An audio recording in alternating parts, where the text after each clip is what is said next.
First question will be Ira on your right. We didn't get to talk to you after the game, but Jarvis, just kind of him going through the highs and lows of missing an opportunity and then coming back, and how far has he come since you guys have been here? He's come far. I still think there's a lot left there, but I think we've seen glimpses. Even of last year, we've seen glimpses of his ability to cover people, tackle. He's actually a really good blitzer too, and we've seen lapses in his game. I think the message from us is pretty consistent with him, and it is for every player, not just Jarvis. He happens to play corner, so that's the one that the spotlight gets on sometimes. But your Sunday through Friday preparation will equal Saturday, and I think he's seen the fruits of that labor the last several weeks, and that's got to continue for him. We'll come over to the left for Brendan. Jamie Robinson has the pick in the red zone, and he's been playing that safety role a little bit more. It seems like how's he coming along there, and what has that done for you guys defensively for him to kind of get stabilized in that position? Well, we knew when we recruited Jamie that he was going to have multiple skill sets that we could be able to use him. It just happened to be how quickly his development came within the defense, how smart he could play, but also the people around him and where we can fit guys in. So obviously the development of Kevin Knowles has helped that, and that's offset the ability to be able to get Jamie back there, but also having Pack, Jarquez McCulley, and he's helped us be able to develop some Jamie at safety too. But that was a big play, and when you're playing guys at multiple positions, I think the trick as a coach that I'm constantly asking Jamie, the other guys that play multiple positions, are you getting the reps that you need to get to feel comfortable with the game plan at that position? Because that red zone route is something we practiced, and Jamie practiced at nickel and he practiced at safety, and then it happens, but I wish that could happen all the time. There's going to be certain plays that you're going to run. He may not get it at a certain spot, but you're trying to go over and then you just got to make sure he's seen it enough in film that he can react in a way that that can happen. But that was a rep that we had repped in practice. He saw it, and he made the most of it. Stay here for Chris. You were able to empty the bench at the end there. How much did that help some of those young guys to get that experience, and what did you see from those young guys? As much as you say practice is everything, there's still a feeling of going out there on game day and suiting up and playing. So I think we played 14 D linemen, 14 DBs, could be off a number here and there, but a good number of people. So I think that just helps those guys. Yesterday on Sunday, they had a taste of it, so they come back out, and I think the ones that get in deserve to get in, and hopefully that helps their development even expedite a little bit quicker, just because they got a chance to get out there on the grass for us on Saturday on a game day.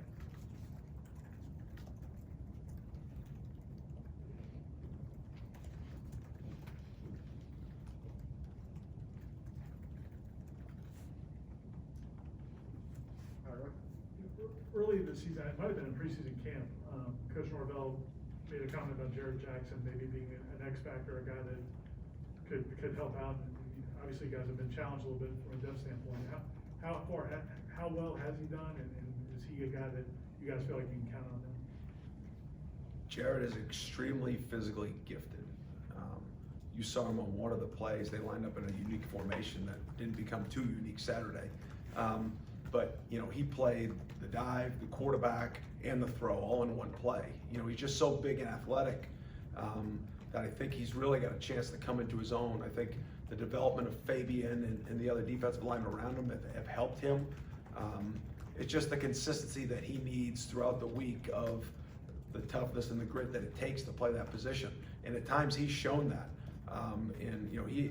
He had probably one of our highest production games as a defensive tackle this year per play, just with his production that he had last week. So, we don't, when he's in the game, it's not something that we regret or have any, we think he is a legitimate playmaker in there. It's just doing it for a higher play count is what we're challenging him to do.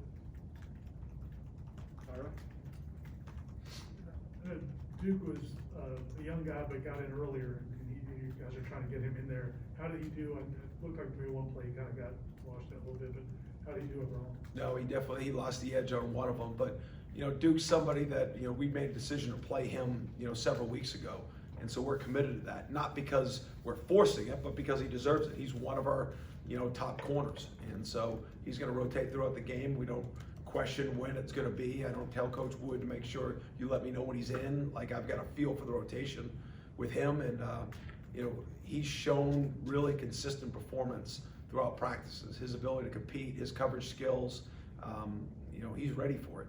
You know, so he deserves all these reps that he's getting. We'll come back over here to Brendan. It seems like the last couple of games, and please correct me if I'm wrong, it seems like you guys haven't allowed big plays to compound. Like maybe there's one, but it doesn't lead to 2 or 3. What has shifted, if that's so, what has shifted with that? How are you guys doing a better job of not letting big plays snowball like that? Yeah, I think it's the building of the confidence and the mentality. You know, when we say, give us a place to stand, you know, if the ball breaks, get it down and give us a chance to play red zone defense, and use that area of the field as a strength for ours. And, you know, I think we've started to develop that mindset, both just mentally, but also schematically, to be able to play good red zone defense. I think that's critical. You know, listen, we've said before, the goal is to keep points off the board. You know, so if you don't give up big plays and you play good red zone defense, that usually adds up well. And, you know, that's been showing up the last couple of weeks, but definitely got to continue. All right, Chris? No, the Clemson offense hasn't been what was expected of them, but what are the challenges they present, and what is it that they are capable of doing that maybe they haven't done to this point in time this year? Well, I mean, if you go back and you look at the guys they've recruited and developed, I mean, they've got a track record of championship level football, you know, so, you know, overnight they just didn't, you know, not have good players, or, you know, so for whatever the reason, you know, we're getting into it now, but I mean, they've got top level players at all positions, and, you know, we're studying it now, making sure that we can get ourselves in position to take advantage of our opportunity come next Saturday, going there. I know that's a difficult place to play. You know, they're still a really good football team, and you know, they've got players in that team that have had a lot of success, and so that'll be a major challenge to go up there and go play our best. All right, we'll go to the front right for Kurt. I know they briefly benched their starting quarterback, but he came back for the end of the game Saturday. Dabo said last night that I think this week would dictate which of them would start, I guess. Does it change anything whether it's DJ or Tyson Fomachon out there? I mean, it changes because it's a different person, you know, so, you know, the quarterback's the one that gets the attention, right? You know, so it's always gonna be there, but I mean, I've coached long enough that you're gonna study whether the backups play a lot or not. That he's played just gives you more tape to study. But we'll have a game plan for whoever's gonna be in there, and I'll take it from there. Ira? A little more specifically, they've got some skilled guys that are as good as anybody in the country, a tight end and receiver. How much of a challenge is that put on defense? Yeah, I think anytime you can have that combination, I mean, 2 good wideouts are really hard, right? You put a tight end in the middle of a formation in a wideout, you know, there's so much space that you can align guys to lean places, and you know, there inevitably are going to be one-on-ones in a game like this, and you know, the technique and the focus are going to be important to make sure that we're playing with the right leverages and we're able to take advantage on our side of the one-on-ones. But you know, they've always been traditionally a team that's created balance, right? They've had quarterback runs that have kept you honest. Now you have over-the-top throws, but you're creating safety help for the quarterback runs, and you know, they've had running backs that can win one-on-ones, wideouts. They've been really good up front, and so it's been the combination of that program, you know, just as a team, you know, offensively doing what they need to do to move the ball in multiple ways, and you know, their defense has been obviously one of the top defenses in the country for many years. So I think it's a collection of all of it. Going back to the tight end wideout, I mean, they're really good players, but I think that when you put somebody in the core and somebody removed from the core, just stretches your defense that much more. You know, I think, you know, that's something obviously they want to try to take advantage of. Ira? Yeah, also, from a confidence standpoint, how do you feel like your guys have not got through some of the early struggles and some of the things that didn't go well, and you know, what do you think was the key to kind of getting through that to where you guys are now? Consistent message. You know, I think, you know, at any point when you lose a game on the last second field goal or a last play, and you know, you show up the next day and the message is consistent, the leadership is consistent, how we act as coaches, how the top players react to the coaching, I think from Coach Storms to our training room, to Coach Norvell, to myself, to the position coaches. I think that's allowed our players to gain confidence in the process of improvement, and it's the only tricky part about that is that it's got to be authentic and it's hard, right?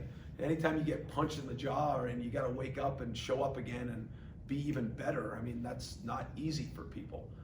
But that's why, you put a staff together like the one Coach Norvell's put together, and you wake up every day and you go to work regardless of the pat on the back or the push from the front, and you just keep at it. Corey? I know you always want to start off early, but with an offense that has talent but has been struggling, how important is it to maybe not give them some early confidence and get them feeling good about themselves? Does it feel any different than any game in that regard? Because like I said, you always want to start off well and play well the whole time. Yeah, I mean, we're going to try to stop them early. Yes. Good. All right, that's all I wanted to know. You know what? We won't. I'll break. Okay. But yeah, I mean, there's some human nature to this whole thing, right? Like everybody's always saying, hey, it's so critical in this game to start fast because of X, Y, and Z, the weather, their momentum, or whatever all that is. And that goes into play a little bit, but it's hard. I mean, you make a decision to take the ball, kick the ball, all those things you take into consideration. Schematically, how you deal with that is obviously there's times you can be more aggressive, or times when you're playing defense, you're like, you know what, we don't want to screw this up. Make them make the play. Right? And so there's always that thought process. And I think I can help answer that question. Like when you're calling offense or defense, that when you feel like your kids are playing with good confidence, and you don't feel like you need to interrupt the game to make a play for them, as opposed to sometimes you're like, all right, we got to take a chance here, or we got to do this to add a spark. I think that could answer your question is from my seat of how you try to inject yourself into the game or try to remove yourself from the game. I think as a coach, as much as you can, you try to remove yourself as much as possible. From a standpoint of you're letting the players play, you're trying to create feedback, you're trying to get the right information from the right players so that you can keep the momentum or the flow in the game in a way that they feel super confident and comfortable with it. There's been times that I've called defense in a way that, it might not be the perfect call, but it's the best call for that situation with our players right now because of their belief in it. As opposed to throwing a curveball in the middle of a series, it may schematically be a great decision, and you can sit down in front of you guys and say, oh yeah, this makes sense because we did it like this. But from a player standpoint, if the comfortability wasn't with it, or they're comfortable with their players that they're playing against, so all that stuff goes into it. All right, last one, we'll go to Aslan in the back right. Coach, you put so many people in the back end of your defense that you can kind of settle on who are going to be the 5 guys you're going to count on. Watching the TV copy, there's guys that started games that are no longer getting in games, but they're staying engaged, they're cheering on their teammates. It'd be so easy, I guess, for a guy to be a distraction or put their name in the portal. Like, what does it speak to? Is it the individual character of those guys staying engaged, or is it the overall sort of team policing that's keeping everybody kind of positive and rooting each other on? Probably a little bit of both. I think we always try to make the individual is always going to be in the front of my mind, but it's got to be team first, right? So, individual recognition comes with team success. That traditionally happens. But you have individual conversations, and you're going to make decisions based off of individual needs sometimes, or direction of the kids. But at the end of the day, it's got to be with the team first mentality, with how we act and how we make the decisions. And I think going back to Ira's question, I think how we make those decisions and how we react as coaches filter through to the players. And is it always perfect? No, but it's definitely something that we understand the weight of our actions, the weight of our words, and how that affects the individual, and more importantly, the entire team. All right, thank you, Coach.